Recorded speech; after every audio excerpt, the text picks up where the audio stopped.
Monstruos, cadáveres, guerra. Las pinturas negras, una obra que ha marcado el futuro de la historia del arte. ¿Por qué lo siniestro parece más profundo?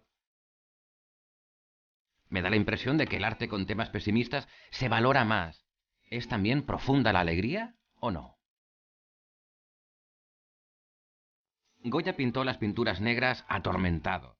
¿Pero solo puede hacerse arte así? ¿Es cierto que las pinturas negras marcan las pautas del arte moderno? ¿Por qué nuestro siglo ha dado a estas obras un valor muy superior al que les reconoció el siglo XIX?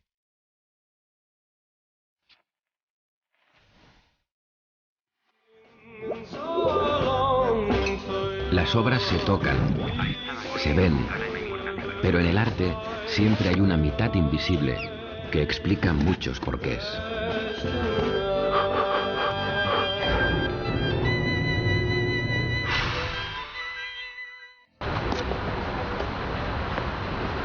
Francisco de Goya y Lucientes, el autor de los 14 óleos que forman la conocida serie de las pinturas negras. Hoy están en el Museo Nacional del Prado en Madrid, pero no siempre ha sido así. Una obra que me fascina por la temática y por la polémica que suscita. Me acerco a ella.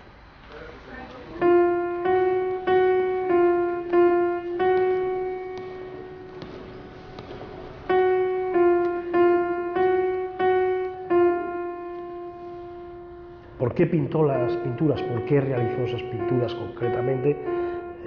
A mí no me resulta fácil de explicar. Yo creo que formaba parte de su imaginario personal, que quiere de alguna manera volver sobre temas que ya ha tenido en mente. Valeriano Bozal es catedrático jubilado de Historia del Arte en la Universidad Complutense de Madrid. Ha estudiado en profundidad la obra de Goya. El conjunto de pinturas negras es su preferida. Me explica que no es extraño que Goya pintara esos monstruos. Hablamos de la temática. Hay referencias claras a la vida cotidiana, en los hombres que leen periódicos, en el hombre que se masturba.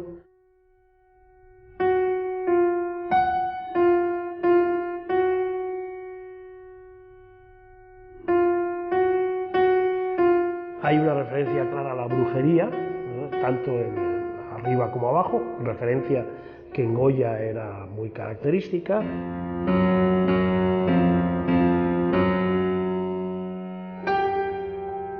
Hay una referencia clara a los ritos, celebraciones cristianas, con la romería de San Isidro y con el camino a la Fuente del Santo, donde aparece una figura de la Inquisición.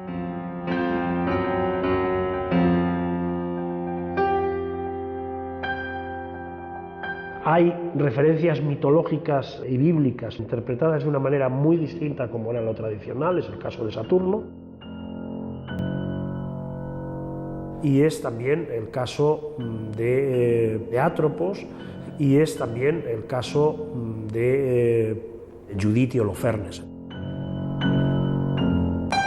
Y luego hay una figura enigmática, que es la del perro semihundido, para el cual también se han dado muchas interpretaciones. Mitología, religión, brujería, fantasía y pesadilla. Estas pinturas no dejan indiferente a nadie. Me causan perplejidad, pero también atracción.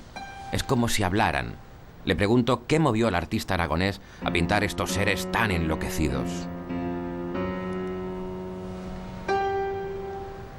Yo creo que Goya tenía miedo, pura y simplemente tenía miedo de lo que estaba sucediendo en el país, que era realmente muy duro y muy grave. Y por eso se retiró, y por eso quizá ese mundo de ensueño, en cierta manera. Goya vivió en el Madrid de principios del siglo XIX, en una España inestable, con Fernando VII en el trono absolutista entre 1814 y 1833 y un trienio liberal de por medio, los años en los que realiza las pinturas negras, entre 1820 y 1823. Es un periodo especialmente violento, y eso lo vive Goya, muy mayor ya, sin participar, ya tiene casi 80 años, sin participar mucho en los acontecimientos, pero es testigo de ellos. y supongo que le añadió mucho dramatismo al momento en el que él estaba pintando esas cosas. José Álvarez Junco es catedrático de Historia en la Universidad Complutense de Madrid. Me explica que Goya se vio entre dos frentes irreconciliables. Por un lado, su simpatía por los ilustrados y las ideas de la Revolución Francesa, y por otro, su patriotismo, la corte, su trabajo como pintor del rey. Me cuenta que no solo la situación política le influyó. A Goya le está afectando también su enfermedad, su sordera, el que ha muerto su mujer, tiene un amante y quiere vivir alejado de la sociedad madrileña para que no le critiquen, se compra la Quinta del Sordo, está aislado, está políticamente también, está sin amigos, sus amigos se han ido de España. Y las pinturas negras se ven afectadas por esta situación de soledad y de sordera. Todo marca, aunque no seamos conscientes, las luces y las sombras, y Goya se salió de la norma sin poder evitarlo.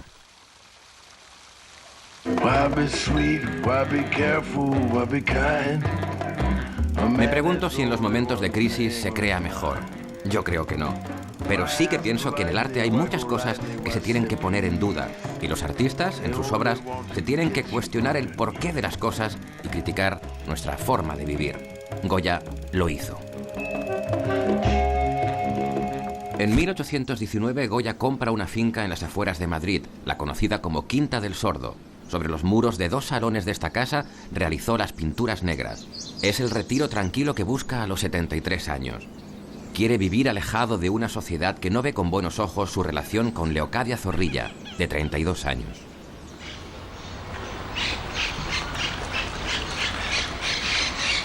En mi intento de buscar luz y conocer un poco más sobre la interpretación de las pinturas negras, me acerco al lugar, cerca del actual Paseo de Extremadura. Hoy es un bloque de pisos, pero a mí no me cuesta imaginar cómo era. De hecho, entro y lo miro todo.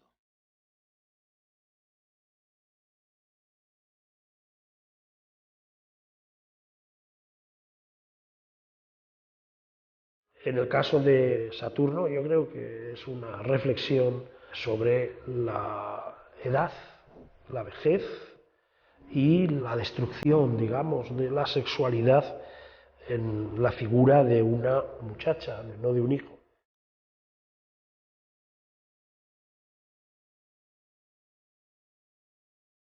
En el caso de Judith es exactamente lo contrario, es la mujer la que mata al hombre, y lo que le interesa a Goya es precisamente la muerte, el gesto y la violencia que la mujer tiene para matar a Holofernes.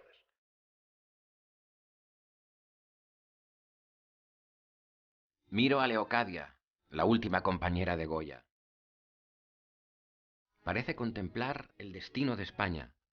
Se apoya en un túmulo, la muerte, otra vez. Está junto a 2 viejos comiendo sopa, una contraposición entre lo masculino y lo femenino, la vejez del artista y la juventud de la mujer. Una figura deformada que grita al oído de un anciano. ¿Qué le dice? ¿Alguna reflexión sobre la brevedad de la vida y la proximidad de la muerte? El Santo Oficio, religión e Inquisición, una España de brujas y beatas. Asmodea, unas figuras que vuelan, señalan algo, quieren ir a lo alto de la montaña, refugio o destino.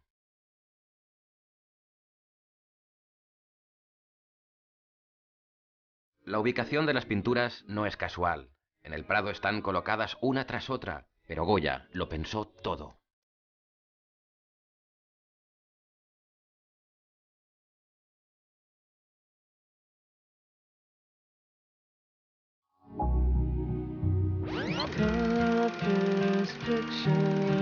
Las pinturas negras son parte de la decoración de la casa de Goya. Me imagino cómo las organizó. Yo lo hago así, por colores, porque me gustan los colores. Quizá podrían acabar en un museo, pero yo creo que no. Como hago cosas alegres, parecen poco profundas.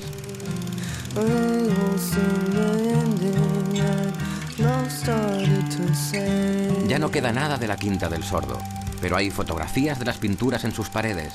Voy a verlas.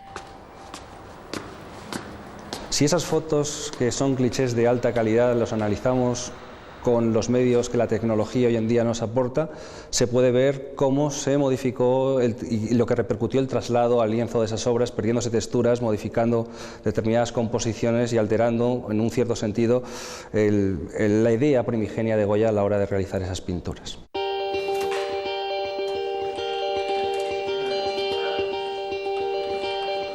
Antonio Sánchez es jefe del Servicio de Documentación del Instituto del Patrimonio Cultural de España. Me enseña los negativos de vidrio originales tomados entre 1863 y 1866 por Jean Laurent, uno de los grandes fotógrafos de la historia del arte. Él y Ana, la conservadora de la fototeca, me dicen que estas fotos son la primera fuente que hay que consultar para conocer la mitad más invisible de las pinturas negras. En ese arranque, todas las texturas desaparecen y se modifica en cierta manera la esencia. Posteriormente, como es una imagen muy parecida al original pero con alteraciones, se tiene que producir retoques que modifican el estado original de las pinturas.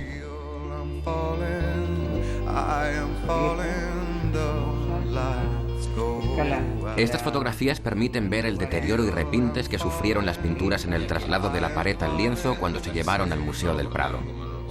Eso fue 50 años después de la muerte del pintor. Lo hizo el restaurador del Prado, Salvador Martínez Cubells.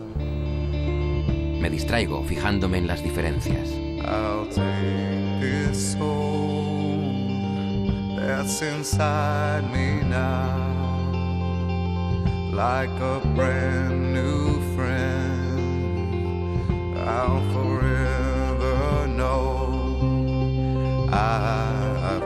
Una verdadera joya informativa.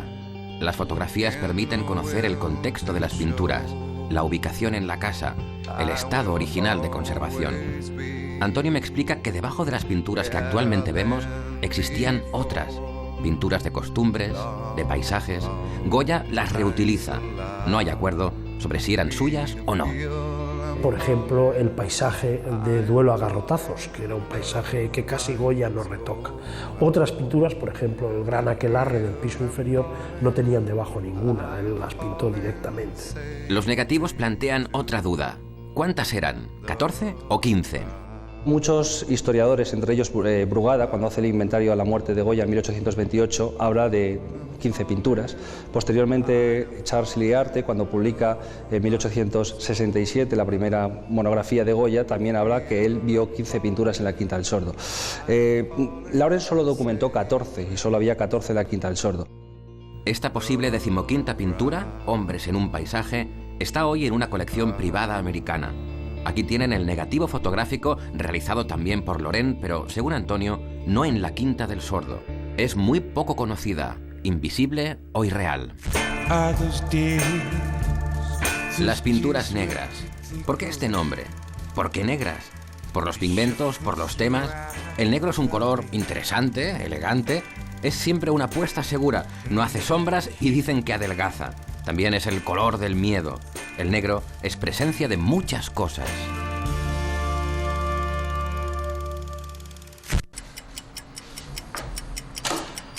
Y no solo me encuentro en una lucha entre blancas y negras, entre luces y sombras, sino con una de autorías. Hay pruebas irrefutables como la ubicación de las pinturas dentro de la Quinta del Sordo. Las fotografías así lo demuestran. Pero también hay quien pone en tela de juicio si las pintó Goya o no. Cuando Goya se marcha de Madrid y se hace ese inventario más próximo a su marcha, no aparecen para nada recogidas las pinturas negras. Y sobre todo, que la casa en ese momento solo tiene un piso. Y, como sabemos, una gran parte de las pinturas negras estaban en el piso de arriba. Luego es un poco difícil el que pudieran pintar en un piso que no se había construido.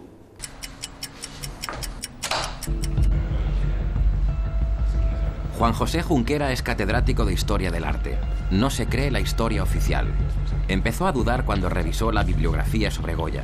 Atribuye la autoría de las pinturas negras a Javier Pedro de Goya y Valleu, uno de sus hijos. Yo creo que puede ser el hijo, porque ¿quién tenía acceso a la casa? Pues lo normal es que fuera el hijo, que era pintor. Desde luego su hijo, por lo que se conoce, no es un pintor como para pintar, no ya las pinturas negras, ni siquiera una pintura estimable.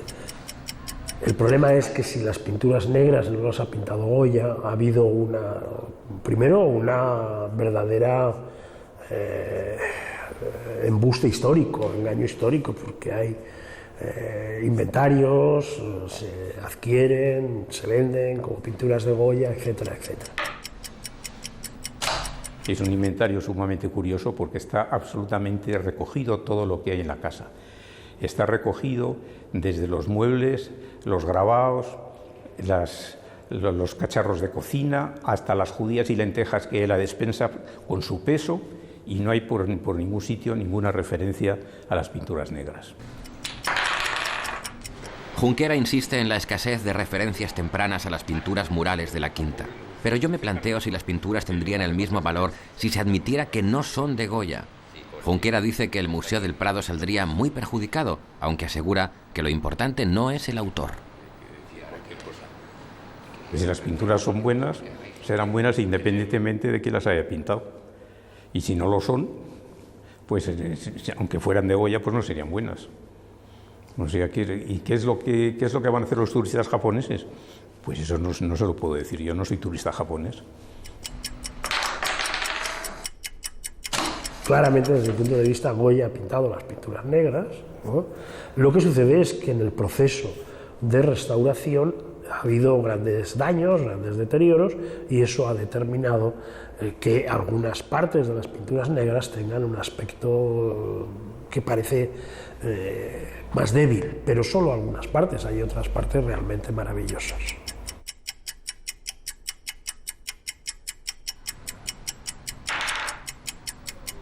Hay todo tipo de controversias, eso yo creo que va a acompañar a las pinturas negras hasta el final de nuestra existencia. Yo no soy quien para dudar de la autoría de las pinturas negras. En el Prado pone que es de Goya y yo también lo creo así. Polémicas, interpretaciones, autorías, 14 o 15, muchas hipótesis y suposiciones. Por encima de las interpretaciones literales de las obras, el poder de sugestión de las pinturas negras es muy grande y ha hecho que muchas de estas figuras, muchas de estas escenas, muchos de estos personajes queden grabados en la memoria como personajes, escenas que representan o que expresan el dolor o que expresan la irracionalidad o que expresan el absurdo.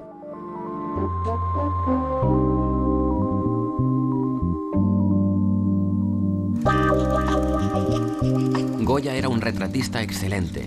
Creo que no se puede hacer un buen retrato si no se es un poco caricaturista. Los personajes de Goya me recuerdan en cierto modo caricaturas, a la norma del exceso. Los dos deforman, aunque unas asustan y las otras hacen reír. ¿Es el arte un espejo deformante de la vida?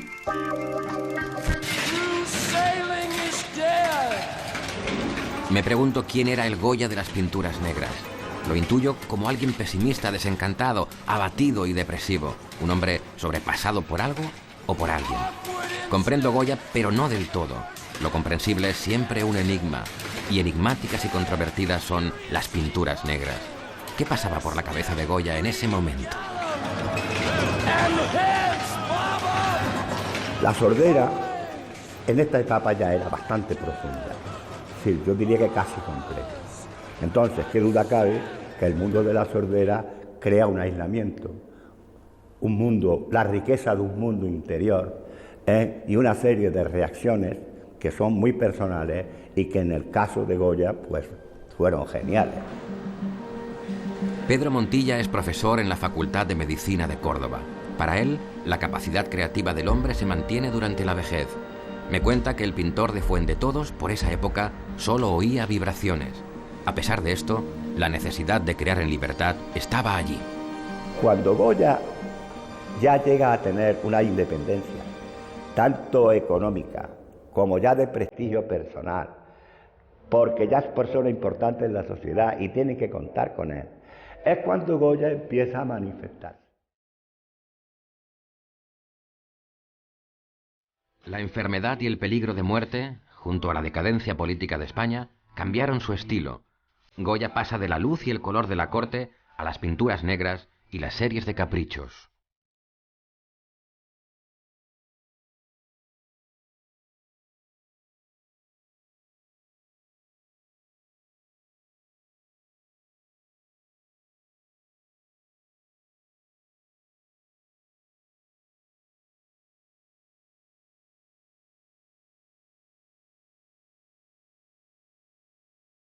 Existieron dos Goyas, el pintor público, el pintor de corte, el asalariado, y por otro lado, el Goya privado, el verdadero artista, el libre creador. Hablamos de la relación entre las dos mitades del cerebro.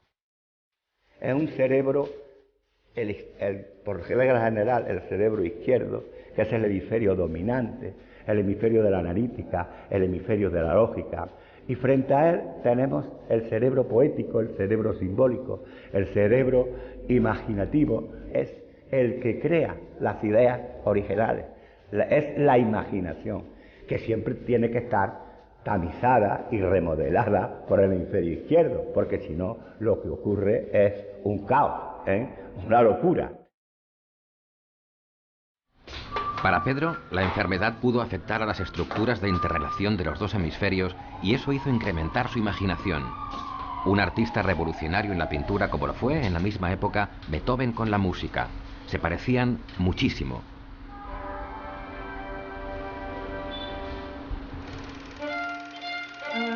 Pinturas negras y cuartetos. Ambos artistas compartían la ilusión y posterior decepción por el nuevo régimen y ambos fueron faros para las nuevas generaciones. Sordos y genios, atrapados en otro mundo, el del silencio.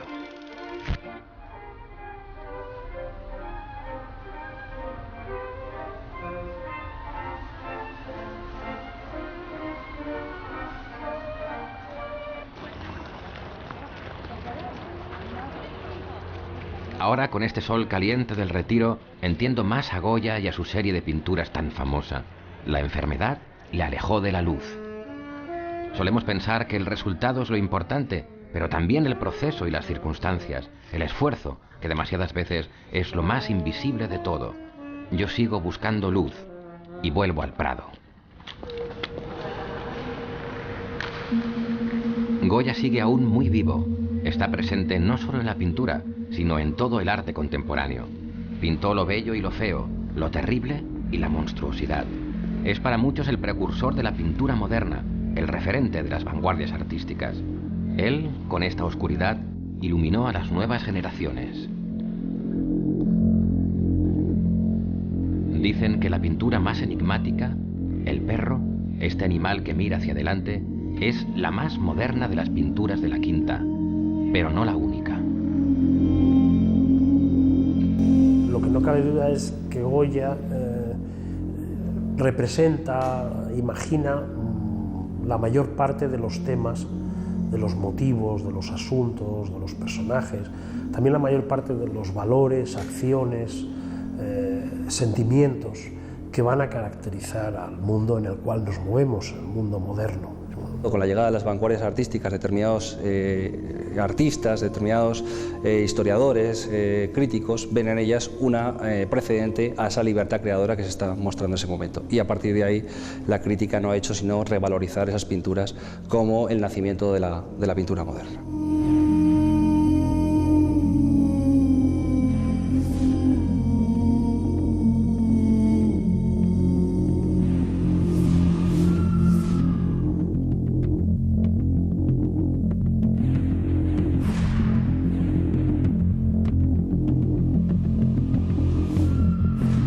Goya es algo especial, es decir, cuando se habla de Goya hay que hablar de Goya, porque Goya es rococó, barroco, neoclásico, expresionista, impresionista, romántico, lo es todo y al mismo tiempo no lo es.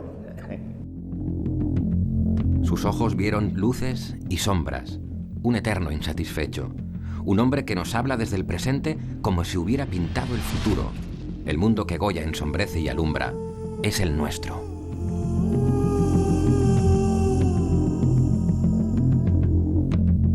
Ese espíritu y ese genio creador, esa libertad, es la que admira el mundo contemporáneo de Goya y que sin lugar a dudas es su gran aportación, modifica los esquemas en la historia del arte. Goya rompe, intuye una nueva etapa. Sus negros nos dan luz. Todas las pinceladas están cargadas de expresividad e intención.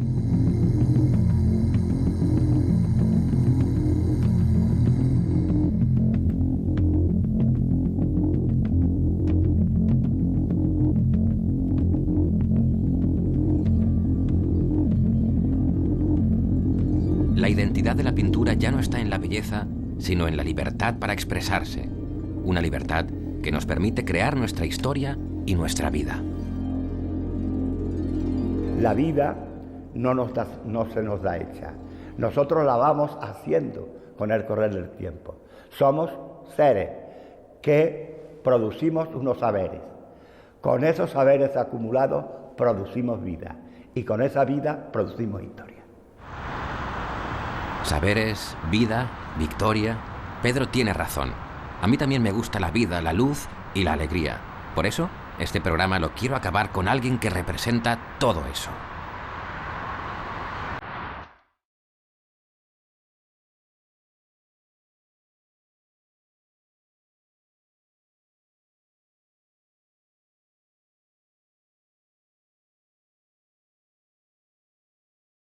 Ella, como Goya, es también un símbolo de la modernidad y también como él disfruta imaginando. Nos metemos en su mundo y damos luz a estas pinturas.